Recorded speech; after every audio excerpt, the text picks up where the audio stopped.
Tondo. Where was your first home again? Tondo, Manila. Oh. And where did you build your house when you got married? What? Where did you build your house when you got married?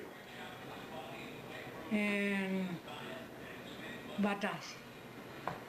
Then Maestrado Mapa. Very cool. How old are you now? 92. Very. Okay, Michael, this is Filipino-American Heritage Month, October to 2011. Okay. Could you tell me, please, about your special perspective as a Filipino-American who has lived in Fairfax County for 27 years or more? Of course. My parents were both Filipino. I was born in the Philippines and immigrated here.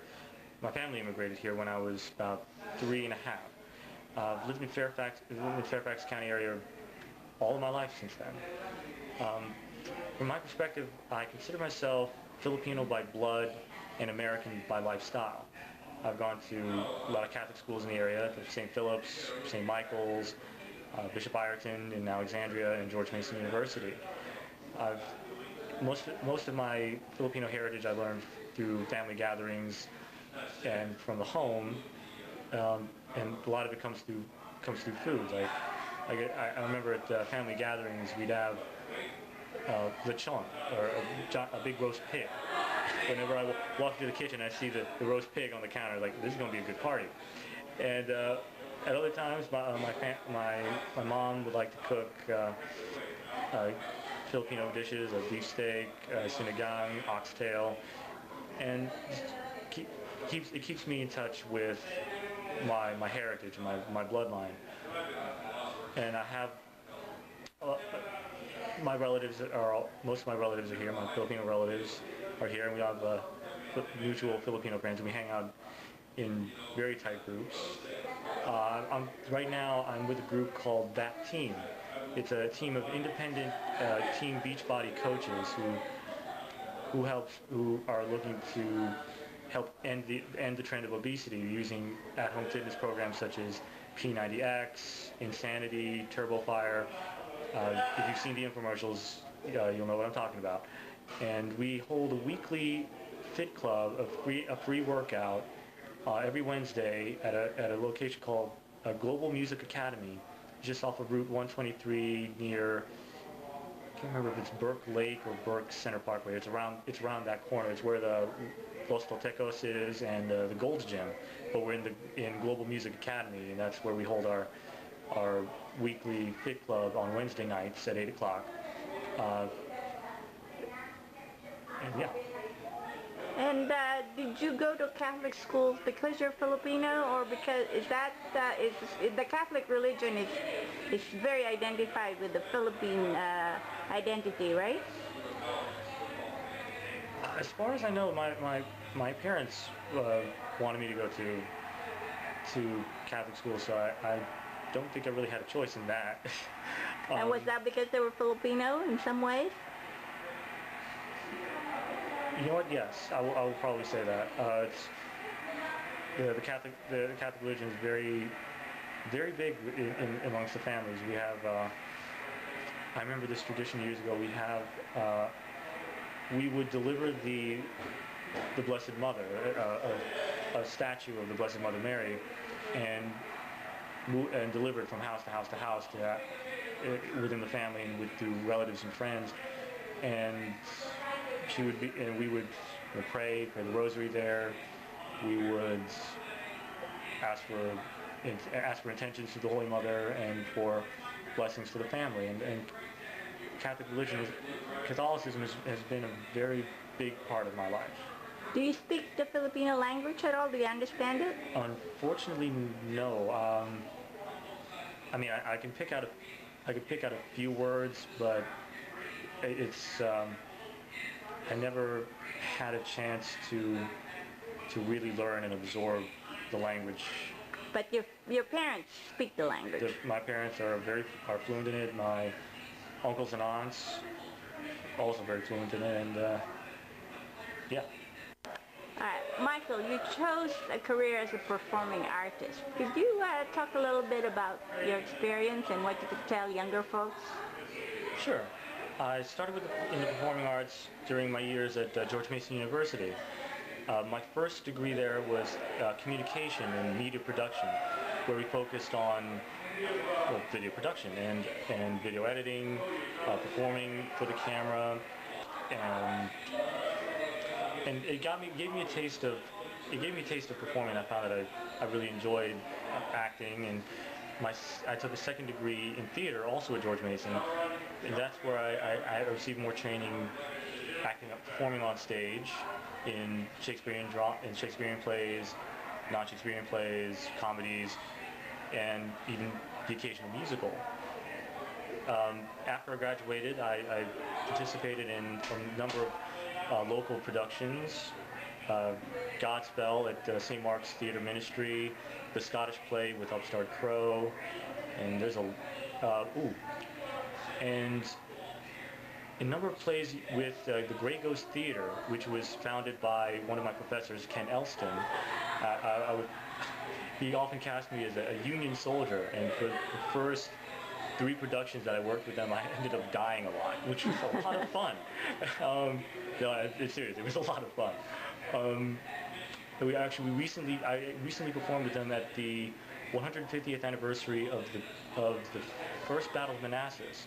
It was the Peace Jubilee that we performed a few months ago. It was there was live coverage of it on Channel 5, I believe, and it was an amazing experience. We got to reenact. We got to reenact the Peace Jubilee for a modern audience and to celebrate the Civil War heritage in Manassas. So it's a lot of fun. If you Google it, it's a lot of fun. In addition to live theater, I've also performed background work with movie productions and television productions that have come through the area. I work with Pat Moran Casting, Central Casting in D.C., Taylor Royal in Baltimore, and they help find me background work for various movies and television shows that come through. In fact, you may have seen me on an episode of Man vs. Food DC. If you watch the segment with when Adam Richmond is at Horace and Dickey's, I'm the guy who sat with him at the table and talked about the fish. And little known fact, that was the very first time I'd ever eaten there, and it was really good. And Adam and Mr. Richmond is very down to earth, very approachable guy, and it was a lot of fun to work with him on that show. Apart from that, like for anyone who's looking to be in the performing arts, whether it's on stage, whether it's in front of the camera, take all the classes that you can. Go to at George Mason.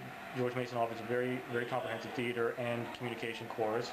There's also studio theater in DC that offers a number of classes for people who want to go into more professional theater, especially in the DC area, where DC is the second largest theater community after New York. So it's a very good place to learn about acting and about stage work and about drama, comedies, and the like. So, and if you'd like more information about that team and P90X, Insanity, Turbo Fire, and the other workouts that we do on Wednesday nights at our Fit Club, you can check us out on the web at wearethatteam.com. That's just one word, wearethatteam.com. It's a website which features a lot of information about nutrition, fitness, coaching opportunities through Team Beachbody, and a lot of other information about Beachbody products such as P90X. And yeah, if you're looking to lose weight, get healthy, get fit, we can help you out. So, are there other Filipino Americans involved in that program? Yes, we are. My cousin Chris Batu and mutual friends of ours are very close-knit Filipino community. They actually founded that team as a way of helping their families to get healthy, get fit, and to help end the trend of obesity in our country. Thank you all very much for joining us in my television series, Fairfax County Stories by Lady Fairfax 2009, Filipino-American Corazon Sandoval Foley, that is scheduled for October 2011 to celebrate Filipino-American Heritage Month by sharing the stories of the Sandoval family of Fairfax County. In particular, we celebrate the 92nd year of my mother, Virginia Tino D. Sandoval, who in 1974 moved with my father, Graciano Angeles Sandoval, to the U.S. to join their 6 children. My father died in 2004, and his last home is here in Fairfax County, Virginia. He was buried in Fairfax Memorial Park on Braddock Road, where we also installed a gravesite memorial to our grandmother, Ima Felicidad Tino, and my father-in-law, Daniel Foley. The 6 children of my parents have flourished in America, and I shared photos of their grandchildren and great-grandchildren with my mother and my siblings. Many thanks to my brother Adalberto, who spoke with my mother in Filipino to share the language of our native land, and to my nephew Michael Santos Sandoval, a performing artist in the Metro DC area, who shared his special perspectives as a Filipino-American who has lived for some 27 years in Fairfax County, Virginia. I am planning future episodes on the culture and traditions of the Philippines. Thank you all again for joining me in my television series, Fairfax County Stories by Lady Fairfax 2009, Filipino-American Corazon Sandoval Foley. Thank you all very much. Come on. Okay, one more. Happy birthday to you. Happy birthday to you. Happy birthday to you. Happy birthday, dear Lola. Happy birthday to you. Yay! Reynaldo and Mila. Happy birthday to you. Blow the candle. Blow the candle. Blow the candle. Come here. Blow the candle. Blow. Blow. Blow. Blow the candle. Okay. Blow. One, 2, blow. there you go. Some more. One more time. One more. Candles don't touch. Go help blow off the candle. There